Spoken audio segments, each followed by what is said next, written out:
everybody. Welcome to Portia Takes on the Black Belt. I am your host, Portia Shepherd. We are live here in the Black Belt of Alabama, episode 8. Yes, right, episode 8. Thank you so much for tuning in tonight. We have Coach Ruffin from Miles College, baby, a Black Belt Alabama native. He's coming to tell his story. Hopefully you enjoy and see you soon and give me some feedback.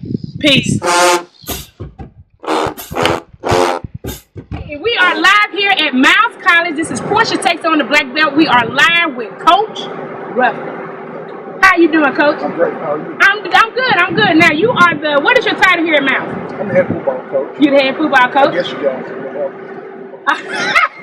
Oh, Coach, you've been doing a good job since you've been here. You've been doing a good job. One of the things that I've noticed, in the Demopolis Time, they reported about your recruitment in the Black Belt area. And I just wanted to talk to you about that. Why, you're from the Black Belt. What area are you from? From Choctaw County. Choctaw County, all right. And what area in particular? Lispman, Alabama. Oh, you from Lispman? I didn't know you were from Lispman. Yeah. Lispman, Alabama. Lispman, Alabama. Okay, so I wanted to talk to you about, exactly why did you decide to come home and get some good books? Well, the biggest thing is it's always about giving back. If you look at my upbringing, I was raised on a grandfather, grandmother, dad, and mom. Just a community effort. We had great coaches, great teachers, great mentors to bring us up and in society to be better people and just giving back. Right. And you learn that from church. That's true. That's true. Learn that from the good old home church down south. Right. And just giving back. And I think the Black Belt is so much talent in the Black Belt. It is. You don't get a chance to tap into a good teacher because of limited resources. But me, being the head coach and being from the Black Belt, I just think there's always talent there. Going back and you found a diamond in the rough area. Okay. Well, one of the things that, I was very critical of you when you first started, because I said you weren't recruiting in the Black Belt. And then when I saw that article, one of the things that they pointed out, they had the players from our area who actually were going to whatever school. And so one of the players that's coming from Greensboro, Alabama, and one of the things is that the UWA was after him. How does that make you feel to know that you got one of your rival scouts? Well, the biggest thing is when it comes to collegiate football, everybody's trying to get the best. Right. We call them scholar athletes. Okay. Guys that does well in the classroom, also well on the field. And so our biggest thing is to go out and get the best. I mean, I don't want them if nobody else. They're not very good football players. Right. That's right. That's a great institution, and I think in this area, you just got to find the best and the brightest student out. Now, talk about, you talk about scholar athletes. That's important. Most people think all jocks are dumb, especially when it comes to football. But one of the things that you're proudest of, I heard you mention, was about what your players have done. Can you talk about that? You're not just building football players. You're building athletes and also men. So what are they doing? You're not putting that, you're going to be great and you're going to go to the NFL and you're going to be great and wonderful, but you're also saying that you also need to have what in life? Well, the biggest thing is you got to have an education, especially young men. The thing that I preach and I hope on our student athletes is to come here and be great, great citizens. Come here with a purpose. The purpose, God made all of us great. The purpose is to make sure we do the little things and make sure we won the class.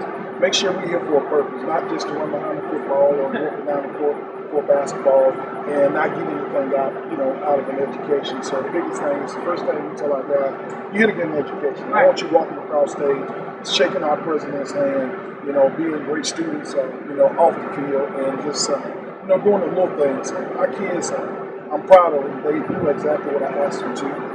90% of them. I still got probably 10% that don't do what I asked them to do. But for the most part, our kids are graduating. Right. My student athletes, they are graduating. Just great leadership here, and from the top, and then also athletic director giving me an opportunity. So the biggest thing is to make sure our kids here for a reason. We got a chief of police. He's still on my case too about our students. She get on everybody now. He been doing that for years. Now, I'm very excited about your program. Your program has taken off to another, you've taken Miles College football program to another level. How are you able to do that with limited resources as well as the way that you're recruiting and things like that? Like, how does all that tie in together? Well, head coach is only good as the people that he's surrounded by.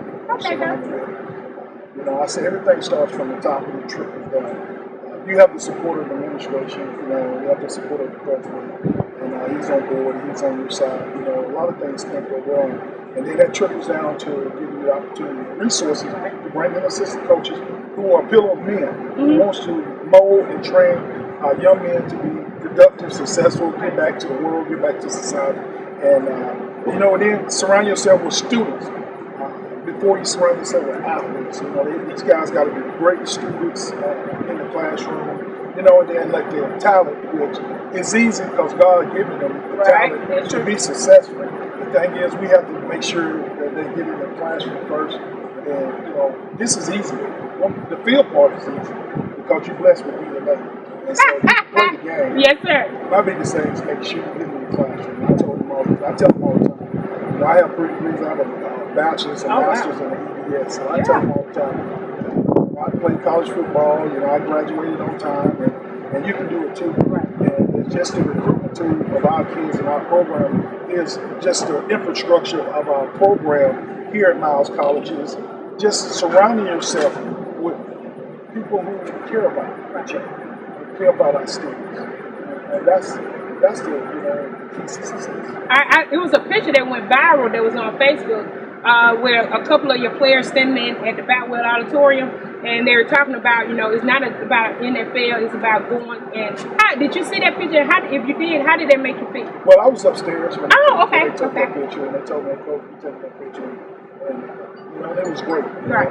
Montel Collins was running out there this year. Graduated. We have about 35 football players to graduate. Wow. So, May of 2016. Yeah, May 2016. Wow. So that's my bunch. Those my babies that came in with me. They came in with the championship and left with a championship. Yes, wow. So that's my baby group. And, those guys stayed the course, and that's what you want them to be able to stay the course. And they stayed the course. And I tell them all the time, God give you talent. Right. And it's nothing that a coach does. The coaches put you in position and tell you to go right, go left. Right. But the coach is not out there running. The coach is not out there throwing. The coach is not out there tackling. And so a coach is not the one that's going to get you to the NFL. Your God-given talent, your God-given ability, and what mom, dad, DNA put in you is what gets you to the next level. Yes, you know, what we do is mold and train you.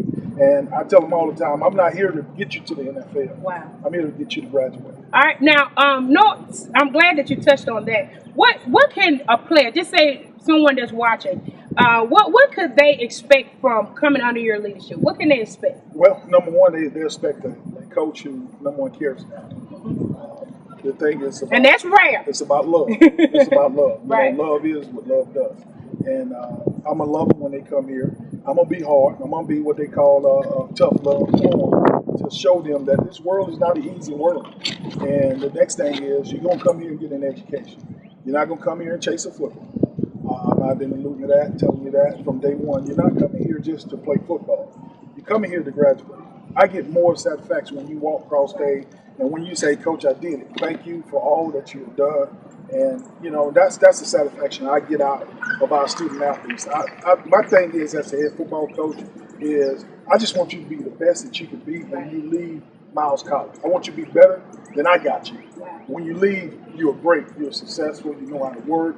You know the dedication, the commitment. You know everything that we have done from day one, from the classroom, from the football field, and everything carries over. Everything. How you treat people, how you say yes ma'am, no ma'am, yes sir, no sir.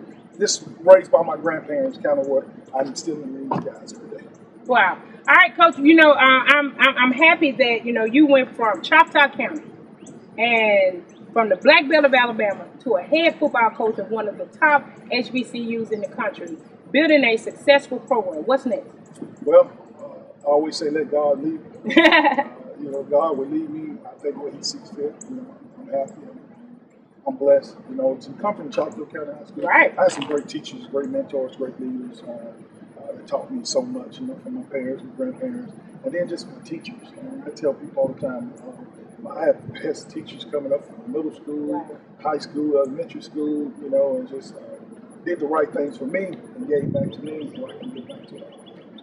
Which is how it makes it's easy for you to be able to give to your players so much. It's just like a cycle. Like a life cycle. Do you have any coaches that's from the Black Belt that's on your staff? Well, we don't have any coaches Okay. from the Black Belt. You know, these guys are city guys. Oh, okay. They don't know about getting down They don't want to talk about horse flies. They want to talk about mosquitoes. They want to talk about, oh man, it's just so much grass here. Oh my God. All my allergies. My God. So they complain. They ain't about that life. No, not cutting grass. And they ain't about that life. They run around eating McDonald's every day. Right. And so they just city guys. Okay. Well, is there anything that you want to tell the people? Anything you want to leave? Any note you want to leave? I'm going to step out of it, but anything that you want to say to the people of the Black Belt of Alabama about achieving things in life, and that even though we're from that area that everybody's neglected, what do you want to tell the people? Well, the biggest thing is not giving up. You know, you can't give up in life. It's not where you come from. You know, it's what you make a name for yourself.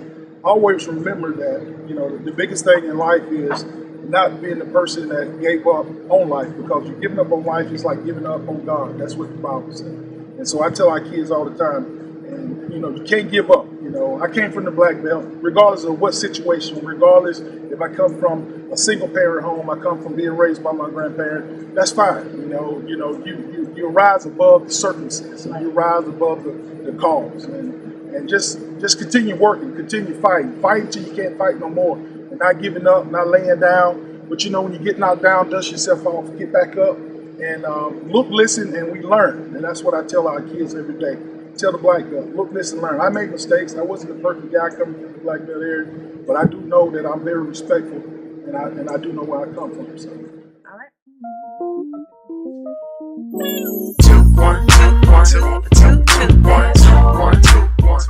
We are back with Coach Ruffin. Now, this side, I would try to put faith in my show, just to give people a different aspect of what is a believer. So you are a Christian, correct? Most definitely. Most definitely, and you are. Is that one of the things that attracted you to Miles? Because you came from ski. So, that's definitely not Christian. No shade. That's not it. No. But I'm just serious. But seriously, like, is that one of the things that attracted you to Miles? Well, my dad is a preacher. So okay, you're a PK. I'm a PK. Okay. Just born and raised in the church, and it's always begins in the church, starts in the church, is going to end in the church. Right. So, that's why I was always taught. So. All right. So, have you ever? Now, I'm just going to ask you. Have you ever encountered a non-believer on your field? Well, the biggest thing is I don't force religions on our kids. Yes, sir. I just tell them what God has been to me, and what He has done for me over my life. And the thing is, we don't force religion on our kids. This is a Christian school. Religion is never forced on any individual. And the thing is, we ask our kids to examine. Because the Bible says examine another person, right. Examine another man for yourself. So you have to examine yourself. And we always tell them, how good God is.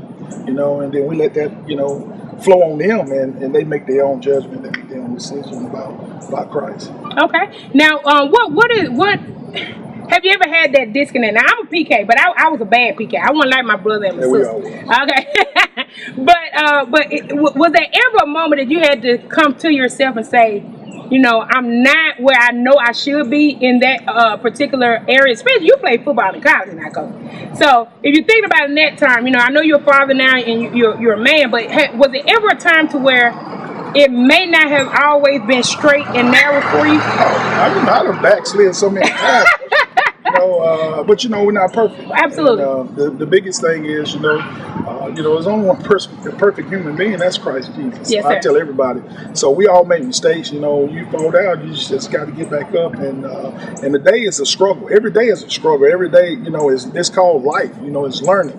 And you just have to be better, know what's right from wrong, and follow the rules and the principle of what's the teaching in the Bible, and your faith. And like I say, the party and all that went on in college. Right. The girls and the dating and all that, a lot of other stuff. And I just like to keep all that in the closet. I don't want to come out. No. I don't want to come out, but I also understand that we have this discussion a lot of and people. You have a lot of non-believers that always bring that stuff up, but and I always tell them, being a believer doesn't mean that you're perfect. It just means that you understand that who God is and who His Son is. Now, one of the things that I want to touch on when we talk about faith, with that Tuskegee game last year, and you guys were down. I sat on Tuskegee side. I was talking mad stuff the whole game, coach, and they kept trying to kick me over, and they were like, "Look at the score! Look at the score!" It was the third quarter. You guys were down, and talk about faith. That God, in my opinion, God stepped in, and you end up winning winning that game. That game, how did that make you feel, Coach? Well, you know, being there, working for the head coach for so many years, you know, you have a lot of mad respect. You have a lot of respect for that institution. They gave me and my family opportunity to be blessed, you know, with a job and to take care and provide for my family. But, you know, that game, you know, I tell our kids, you know, it's 4 quarters and everything, you know, in football. So, you know, anything can happen. You know, the biggest thing is not giving up. Yeah. You can't give up, you know. I tell the kids all the time, you can't give up because, you know, I saw a catfish drown one time and a monkey miss a limb. So anything can happen. Never give up. So, I tell our kids, you know, it's 4 quarters. We went in a halftime down, or what? Sure did. 21-3. So I told them, you know, you're just gonna bounce back and keep fighting. You know, the biggest thing is, my pastor gave me a handkerchief. You know, that's one of them blessed handkerchiefs, and I just kept rubbing and it kind of rubbing across my forehead, and we scored a touchdown. I kind of rubbed some head, and then we scored another touchdown. Then I put the handkerchief back in my front pocket, and then we just had that long drive and scored right there. And I was like, man, I said, man, this handkerchief was really good. So that prayer call. Yeah, that was that prayer call. That's what I said. The anointing of that prayer call. Yes, sir. You know, and that was just a good game that our kids, you know, just believed in our system. They believed in what we're preaching and what we're teaching them, and they didn't quit. These guys got a lot of fighting spirit, a lot of heart, and you know, and I always give the man up above all the glory and all the praise, because, you know, just coming here to a program that haven't had that success over the years, and then we come here and we turn it around. I tell people, it's not me, man. It's all what God has bestowed upon me to get these guys to do the right thing, get these guys to believe in Him and believe what He's all about, you know, because it's the faith. I mean, good Lord has gotten this program, and He's working this miracle from our Christian Bible studies to y'all do Bible studies? We do Bible study. Football we do every Thursday morning.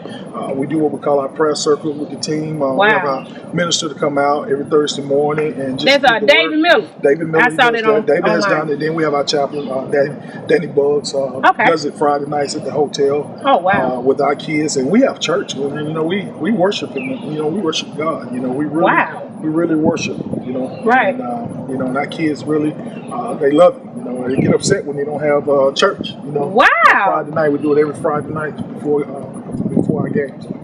Wow, Coach! Even away games. That's crazy. Now, see, I never knew that. Now, see, that shows that you are a man. So, football and faith, it goes hand in hand. Go hand in hand. All right, then. So, if you could put 3 things in your life in order, what would those 3 things be? Number 1 is the faith. It's God, always. He makes everything. Number 2 is your family. Family is always family. You know, you can never get away from family. Right. And number 3 is, you know, just the friendship and the love of people. Wow.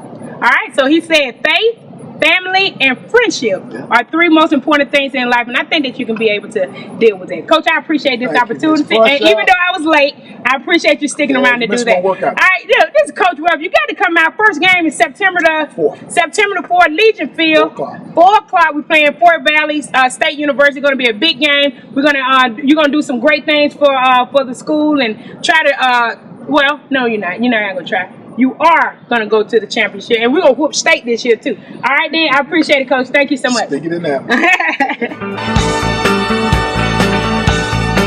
Do you remember when it was September? All right, we're still here at Miles College, and I met 2 black belt residents from Selma. Y'all from Selma? Yeah. What school did you go to? Selma High School. Went to Selma High School. So did you know Miss Forte, Crystal Forte? Yeah, they're my English. Oh, okay then. Yeah, Crystal. All right, shout out. She watches every week. So say shout out to Crystal. Miss Forte. And you went to? Selma High School. You went to Selma too? Okay. Well, both of these are Crystal Forte students, so we're happy about that. She went to Miles. Yeah, she did graduate from Miles.